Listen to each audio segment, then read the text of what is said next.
Não existe isso. Não existe.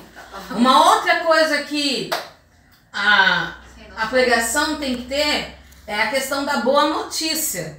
Por mais que você trate de temáticas delicadas, né, como conserto, renúncia, você tem que dar a boa notícia. Qual que é a boa notícia? É que Jesus recupera nós.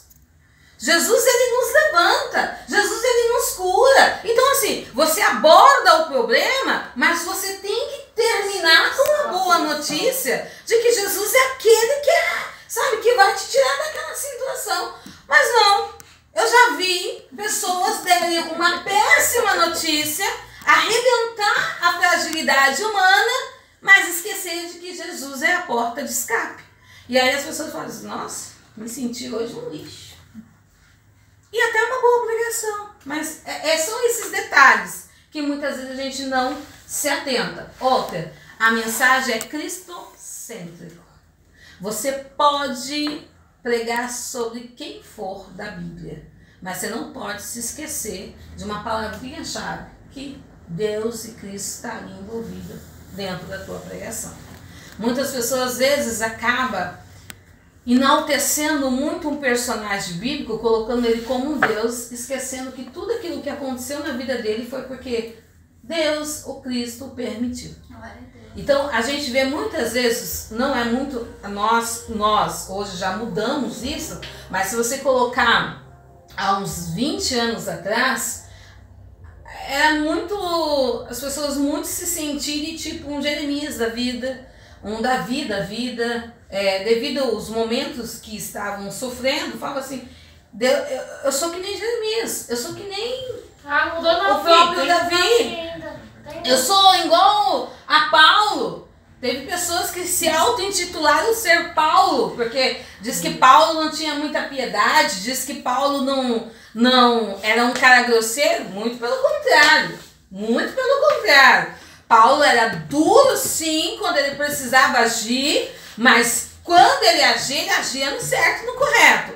2 vezes Paulo errou. 2 vezes ele errou pela ação para mostrar que ele não era perfeito. Que foi em relação à questão de Marcos, que ele falou, ó, joga ele fora.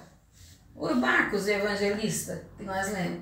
E o Barnabé, se não me falha a memória, falou, não podemos jogar o menino fora. Por quê? Porque Marcos ficou com medo de ir com eles na viagem, porque sabia o que era a viagem de Paulo? Tortura, prisão, apanhar. Ele tinha 16 anos, ele ficou com medo. Ele falou, não, eu só vou vir até aqui, daqui eu não vou com vocês. Então ele falou, você se aparta de mim. E a palavra aparta ali é bem delicada, porque na verdade ele acabou com a vida de Marcos. Ele falou, comigo você não anda mais, eu não quero saber de você. Sabe aquele cara duro? Então a prova é que houve a separação de Paulo e Barnabé devido à questão de Marcos, porque Barnabé não concordou com o que Paulo fez. Então ele, por ser talvez mais experiente, ou talvez por ter uma outra temperamento, ele falou, não, eu vou cuidar do menino e você segue. E aí ele arrumou outro companheiro, Silas, e seguiu, porque para andar com Paulo não era fácil. Ou você era decidido, né? E Barnabé se colocou na posição de Marcos. Então ele pegou e separou. E aí nós temos aí a situação de que quando Paulo está para morrer, ele reconhece o valor de Marcos. Passou o tempo, né? Ele fala assim, ó, também entrega lá o meu filho Marcos. Ou seja, né, as águas passaram, viu que não era tudo aquilo e que alguns vão, outros vão ficar, dependendo da situação que você vai enfrentar, nem todos vão enfrentar com você. E aí ele entendeu que Marcos era importante, sim, para o ministério. Então são esses detalhes que a gente observa, mas a questão da idolatria dos personagens, a gente também tem que tomar muito cuidado, tá? Pregação, gente, ela tem muito valor. Eu costumo dizer que nós temos hoje, dentro desse processo da graça, uma liberdade muito grande dentro da liturgia evangélica hoje, que hoje, antes, ser cristão era taxado de ser quadrado, ser uma pessoa muito santa. Hoje não. Hoje, meio que as coisas mudaram. Eu não sei muito se foi para melhor ou se foi para pior. Mas a questão do evangelho, a questão de ser um cristão ficou muito mais acessível. E hoje, se você chegar numa pessoa e falar assim, você quer ser um evangélico, ele não vai estranhar tanto quanto há um tempo atrás. Ele vai se sentir até confortável. Vai falar, olha, hoje não é o meu tempo, mas eu admiro vocês, não, e essas coisas todas. Então, a pregação dentro de um culto, ela é 95%. Se a gente fosse dar o valor real à pregação. Mas nós esquecemos disso. Nós damos muito valor para a questão do louvor, nós damos muito valor para a questão, sei lá, de qualquer um outro tipo de dança, alguma coisa que acontece, mas quando chega na hora da palavra, e aí também é por falha de quem ministra, e reconhecemos que nós estamos muito errados, a gente não consegue prender os ouvintes. Não conseguimos. Porque a nossa mensagem, ela está sendo frágil. Que é isso? Eu ouço a mensagem de alguém, vamos colocar aqui o Mariano, sei lá, o Cláudio Duarte, os caras que sempre pregam aí, que tá com a mídia aí, eu escuto essa mensagem, em vez de eu simplesmente ouvir, tirar o assunto, ou, né, me posicionar, falar, nossa, gostei dessa mensagem, olha como esse homem ministrou, como ele foi para esses pontos, e você tentar olhar para aqueles pontos e melhorar. Não. O que as pessoas fazem, principalmente os jovens? Copia até a impulsão de voz do pregador. Aí, de repente, é uma coisa que é muito ruim, porque o pregador tem que ser original. Que quando eu passar na rua, eu tenho que saber que é a Débora que está ministrando, que é o William, que é o Zé Nery, que é a Janilde, que é a Michelle, porque eu já sei a maneira como ministra. Agora, é ruim se eu passar e eu ver uma impulsão de um pregador famoso e falar, nossa, será que fulano tá aí? O Feliciano tá aí nessa igreja? Aconteceu muito isso aqui. Aconteceu. Então a gente observa que uma vez me pararam e disseram assim, olha, o Feliciano estava na sua igreja? Por que você não me falou? Eu passei de ônibus e eu escutei. Eu falei, então, não era a Feliciano não, era o fã do Feliciano. Sabe, o cover, né? Como disse, é cover que fala? Era esse. Então, nós temos que entender que é muito feio. Já pensou, você é chamado para você ministrar, vamos supor, na igreja pequena, tudo bem, mas você é chamado para ministrar para 10 mil pessoas. Aí você imita um pregador que todo mundo conhece? O pessoal fala.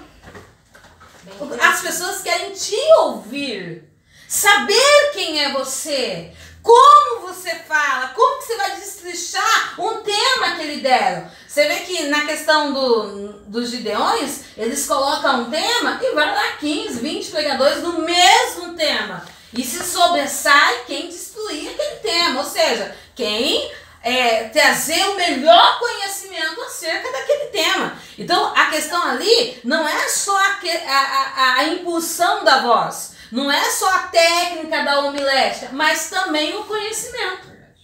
Então, o que destaca um pregador hoje? O conhecimento e a técnica. Algumas pessoas não precisam da questão da técnica. Algumas pessoas são muito, sabe, já nascem com elas. Sabe, eu vejo hoje jovens, pessoas que eu falo, dentro da questão do método tá certo, o que só precisa melhorar é a questão do conhecimento. E nós, como líderes, temos que também ter uma visão ampla. O jovem que está começando, ele precisa se espelhar em alguém. É natural que jovem de 15, 16 anos, até 17, 18, venha realmente copiar quem ele gosta. Então aí é a questão da liderança trabalhar. Ó, filho, tá legal, mas começa a impor você mesmo. E eu falo porque eu vou dar uma palavra de mim. Eu amava, amo, gostava muito da Sônia Hernandes ministrando. O meu sonho era ministrar como ela. Mas não é só ministrar, até a voz dela. A voz dela é show. Pode passar 1000 pessoas, todo mundo sabe quem é a voz da Sônia. É muito diferente. Então aquilo me chamava atenção. Então quando eu iniciei... E é o que eu não gosto dela. Eu tentava literalmente ser a Sônia.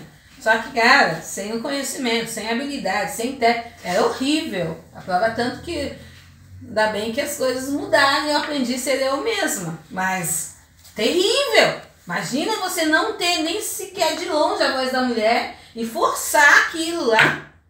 Eu lembro que eu ensaiava na minha casa. Ensaiava. E olha, muitas vezes preguei exatamente como ela. Mas não tem o mesmo efeito, porque não é a pessoa.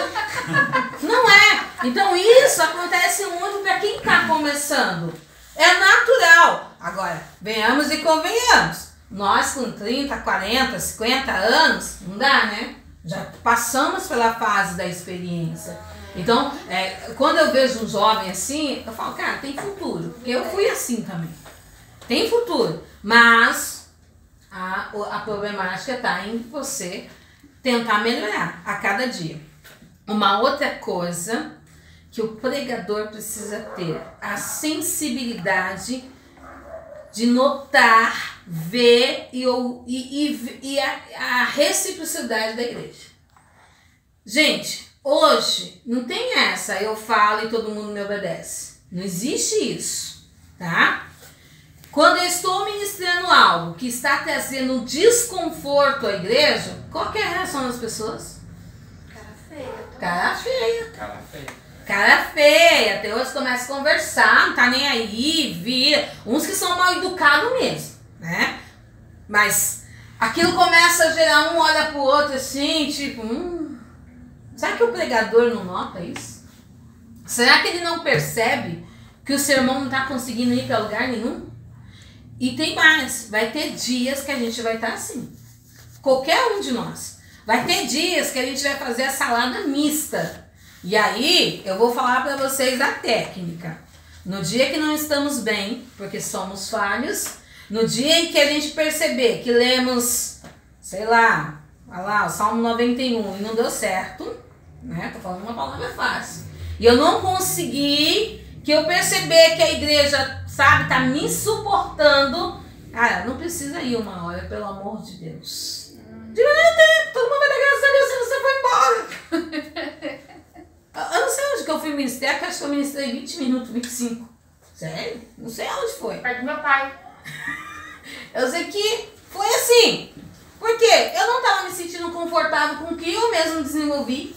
Pronto, começa daí. E eu não podia parar no meio, porque eu já tava embalado. E eu não ia matar a igreja com o que eu mesmo desenvolvi. Então eu tive a coerência de, ups, a gente foi até aqui, tá? E aí, coisas nos pontos positivos. Quando você tem uma coisa que, no meu caso, ainda oro por revelação, dá pra ir por esse naipe, né? Pra quem não ora, então, de repente, sei lá, a pessoa te deu 1h30, que eu acho isso impossível, né? Mas vai lá, canta um hino, só um hino, dá 10 minutos. Ó, 25 mais 10 deu 35, fechou. O máximo pode ser 40, acabou.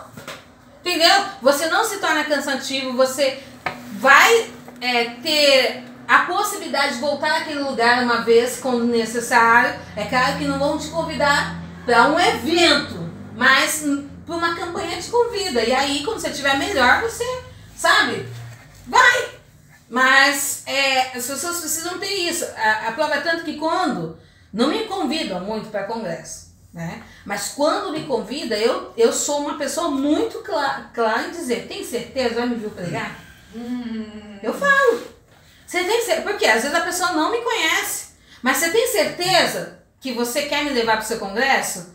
Qual é o perfil da sua igreja? Ah, pá, gente. Eu falo, então, eu não sou assim. Não adianta forçar isso. Às vezes pode acontecer, mas não é o meu... Sabe, é muito diferente. Sabe, vamos colocar aqui o exemplo, né? Meu amigo Elismar, ele é um avivalista. Tá na veia dele. Tá na veia. Mas vai colocar eu e o Elismar? Não dá. Não dá, gente. Tá? Eu falo isso porque eu vejo nele, assim, muita questão da eloquência, muita questão, sabe? É um detalhe que falta pro Elismar. Eu falo isso na cara dele. É um detalhe. Entendeu? Mas ele tá quase pronto. Pra quase, sabe, se houvesse uma gama de conhecimento, o cara estourava no norte. Porque eu vejo nele o talento da pregação que eu não vejo em muitos. Eu vejo nele. Eu olho assim, sabe, às vezes eu já acompanhei um monte de pregação dele. Eu falo assim, mesmo ele pegando, né, se inspirando em alguém, ele consegue ter uma vertente diferente. E isso é bom. Só que a pessoa precisa se ajudar mais ainda. Como eu tenho essa deficiência de não ser avivalista, eu também tenho que ter a coerência de falar para a pessoa. Vai me chamar? Eu falo, me põe numa campanha, que aí você não estraga muito. Eu falo para as pessoas. Aí só teve uma pessoa que falou, não, mas eu quero você mesmo. Eu falei, você já me conhece, né? Sabe como que é. Então aí pronto, você sabe, né? Quando eu trouxe esse pastor pela última vez, eu vi qual foi o perfil do sermão dele. E é um perfil que muito me agradou. Agradou a mim. A mim. Entendeu? E é uma coisa que eu falo assim, eu tô muito cansada mesmo, de ver muito barulho e pouco resultado. Entendeu? E eu acredito o seguinte, eu ainda vou dizer uma coisa assim, que vocês podem falar assim, não, a professora tá doida. Mas no naipe que nós estamos, nessa nova geração de pregadores, tá? E não sei se vocês perceberam, os grandes já estão mudando o rumo da mensagem. Eu percebi isso. Os grandão já estão mudando. Mas essa leva de molecada, que tá derrubando tudo, até quebrando os vasos da igreja, eu falar isso, eu queria ver um vídeo. Eu assim, tá até quebrando tudo, sabe, tá cansando tanto a igreja, mas cansando tanto, que eu vou falar pra você, daqui a uns 8 anos, vai mudar isso. Amém. Vai mudar, a gente vai resgatar aquele tempo, sabe, de que realmente Gilmar Santos, como que é os pregadores antigos? Abílio Santana, aqueles homens que pregavam, até o próprio Marcos Feliciano, né? Pregava muito, sabe, que era ministração mesmo de conhecimento de palavra, vai voltar esse tempo. Amém. Eu falo pra você, porque tudo passa, né? Veio esse tempo muito bom, não digo que foi um tempo ruim, um tempo que tinha que também destravar alguns pregadores, era muito travado, muito engessado, parecia que estavam, né? A gente vai falar dessa questão também, da postura do pregador, que eles não viravam pra nada, pareciam uns bonecos de gesso. Então essa leva desse pentecostalismo dentro da palavra quebrou. Então deu liberdade às pessoas. Você pode, né, de alguma maneira se expressar de uma forma diferente, com mais entusiasmo, né, até com mais energias, vamos falar isso, né? Em outras palavras, já diz que quebra tudo, né? Quebra tudo assim, mas a gente entende a linguagem dele, mas é mais energia, é mais entusiasmo. Porque também eu vou falar pra você, é horrível você ver uma pessoa que não tem entusiasmo nenhum. Se você tá pra poder persuadir, é horrível. Você vê uma pessoa que não tem a questão da eloquência. Eu sofro muito com isso. Então eu procuro, é uma coisa que eu tento trabalhar todos os dias. Que nem eu falo pra você, eu sou educadora, não sou pregadora. Entendeu? Faço isso porque às vezes não tem um outro caminho. Mas pra quem tá na veia ser um pregador, precisa entender que o entusiasmo faz parte da mensagem. Você não vai toda hora, mas tem um momento que você tem que, né, dar uma energia para o que você está falando. Porque senão eles vão... Ó, Jesus é bom. Ele cura, batiza, ele salva, ele faz milagre. Jesus, ele nos dá força quando a gente necessita. Ah, mas Jesus também é uma pessoa que nos compreende. Cara, falar isso para 10 mil pessoas, você tá querendo levar um tiro, né? Porque a pessoa já tá com ruim no banco. Não vai conseguir te ouvir 20 minutos. Você nesse... Não! Vocês entendem que Jesus cura nessa noite? Energia. Vocês conseguem compreender que você não tá sozinho? Que dentro da sua dor, Jesus ele trabalha. Isso aqui é minha pouca energia. Mas você imagina uma pessoa com entusiasmo mesmo, liberando essas palavras. Então a sua palavra tem que ter uma certa potência. Porque você não está conversando, você está ministrando.